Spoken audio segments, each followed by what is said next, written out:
नमस्कार. एक्झाम वॉरियरमध्ये सगळ्यांचं खूप खूप स्वागत आहे. आपण आहोत तुमच्या यशाचा साथीदार. आज आपण एमपीएससी परीक्षेसाठी अत्यंत महत्त्वाचे असे 5 टॉप विषय बघणार आहोत. तर अजिबात वेळ न घालवता चला लगेच सुरू करूया. आजची आपली पद्धत थोडी वेगळी आहे. आपण हे 5ही विषय प्रश्नोत्तरांच्या फॉर्मॅटमध्ये समजून घेणार आहोत. यामुळे काय होईल की आपला अभ्यास तर होईलच, पण सगळ्यात महत्त्वाचं म्हणजे हे मुद्दे आपल्या डोक्यात एकदम पक्के बसतील, लक्षात ठेवायला खूप सोपं जाईल. तर आपला पहिला सेक्शन आहे जागतिक उपक्रम आणि भारत. आता बघा, एमपीएससी परीक्षेमध्ये आंतरराष्ट्रीय संबंध आणि त्यात भारताची भूमिका यावर हमखास प्रश्न असतोच. त्यामुळे हा भाग खूप महत्त्वाचा आहे. चला तर मग बघूया आपला पहिला प्रश्न. ओके, तर पहिला प्रश्न आपल्यासमोर आहे. भारत मध्यपूर्व युरोप आर्थिक कॉरिडॉर, ज्याला आपण आयमेक म्हणतो, याची घोषणा नेमकी कोणत्या परिषदेत करण्यात आली? पर्याय आहेत: A. G20 summit 2023, B. BRICS summit 2023, C. COP28 आणि डी. ASEAN summit 2023. काय वाटतं? थोडा विचार करा.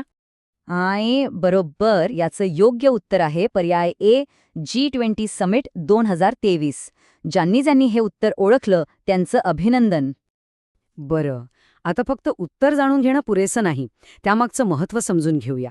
बघा, आयएमएक हा फक्त एक व्यापारी मार्ग नाहीये, ही एक खूप मोठी गोष्ट आहे. आणि याची घोषणा भारताच्या अध्यक्षतेखाली झालेल्या G20 परिषदेत झाली. हे भारताचं जगात वाढलेलं महत्त्व दाखवतं. कित्येक जण तर याला चीनच्या बेल्ट अँड रोड इनिशिएटिव्हला एक पर्याय म्हणून बघतायत. त्यामुळे जेव्हा आपण अभ्यास करतो तेव्हा भारताच्या परराष्ट्र धोरणातला हा मोठा बदल नक्कीच लक्षात ठेवायला हवा. चला, आता पुढच्या प्रश्नाकडे वळूया. प्रश्न आहे, ग्रीन हायड्रोजन मिशनचा मुख्य उद्देश काय आहे? पर्यावरणाच्या दृष्टीनं हा सध्या खूप चर्चेतला आणि परीक्षेसाठी अत्यंत महत्त्वाचा विषय आहे. आणि ह्याचं अगदी बरोबर उत्तर आहे पर्याय सी, अक्षय ऊर्जेपासून हायड्रोजनचं उत्पादन करणं. इथे सगळ्यात महत्त्वाचा शब्द आहे ग्रीन. ग्रीन का? कारण जेव्हा आपण सौर ऊर्जा किंवा पवन ऊर्जा म्हणजे रिन्युएबल एनर्जी वापरून हायड्रोजन तयार करतो तेव्हा त्याला ग्रीन हायड्रोजन म्हणतात. या मिशनमुळे आपला देश स्वच्छ ऊर्जेच्या बाबतीत आत्मनिर्भर बनेल आणि कार्बन उत्सर्जनही कमी होईल. परीक्षेसाठी एक टिप: ह्या मिशनची मुख्य उद्दिष्ट्य आणि बजेटमधली आर्थिक तरतूद हे आकडे नक्की बघून ठेवा. आपला तिसरा प्रश्न, मिशन लाईफ म्हणजेच लाईफस्टाईल फॉर एन्व्हायरमेंट. ही संकल्पना कोणी मांडली? हे नाव सध्या फक्त भारताच नाही तर आंतरराष्ट्रीय पातळीवर खूप गाजते. आणि याचं उत्तर आहे पर्याय बी, पंतप्रधान नरेंद्र मोदी. ही संकल्पना खरं तर खूप सोपी पण खूप प्रभावी आहे. ती आपल्याला सांगते की पर्यावरणाचं रक्षण करण्यासाठी फक्त मोठे मोठे प्रकल्प पुरेसे नाहीत, तर आपण वैयक्तिक पातळीवर आपल्या रोजच्या आयुष्यात जे छोटे छोटे बदल करतो ना, ते सुद्धा तितकेच महत्त्वाचे आहेत. मिशन लाईफ हेच करतं, लोकांना पर्यावरणपूरक सवयी लावण्यासाठी प्रोत्साहन देतं. आणि आता ही एक जागतिक चळवळ बनतीये.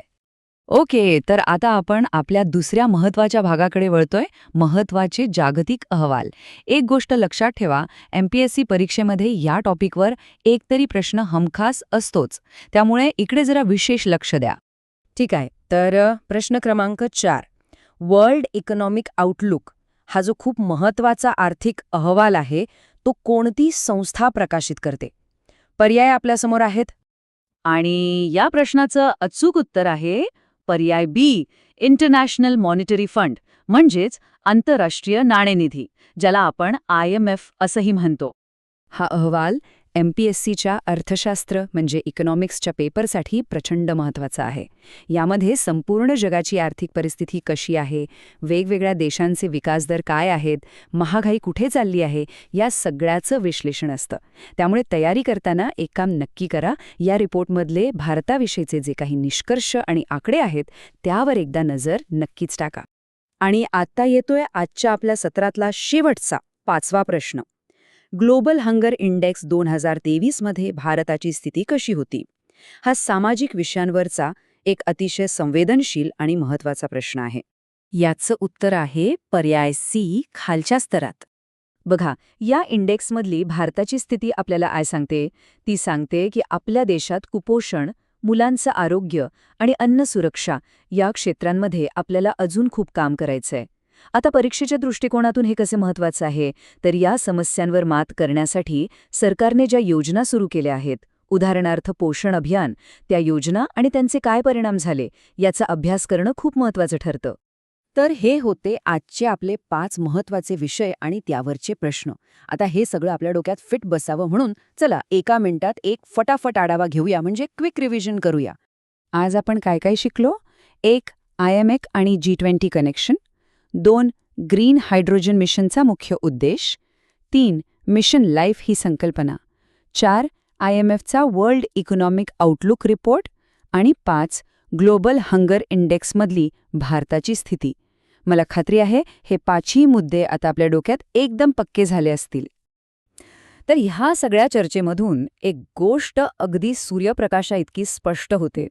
ती म्हणजे MPSCची तयारी करताना आपण जागतिक घडामोडी, पर्यावरण आणि आंतरराष्ट्रीय अहवाल यांकडे अजिबात दुर्लक्ष करू शकत नाही. हे विषय वेगळे वाटले तरी एकमेकांशी जोडलेले आहेत आणि आपल्या परीक्षेचा एक अविभाज्य भाग आहेत. आणि आता जाता जाता आपल्यासाठी एक छोटासा फूड फॉर थॉट. विचार करा की पुढच्या MPSC परीक्षेत आज आपण चर्चा केलेल्या ह्या 5 विषयांपैकी कोणत्या विषयावर प्रश्न येण्याची शक्यता सर्वाधिक वाटते. आणि महत्त्वाचं म्हणजे असं का वाटतं यावर नक्की विचार करा. चला तर भेटूया एक्झाम वॉरियरच्या पुढच्या भागात. तोपर्यंत अभ्यास करत रहा.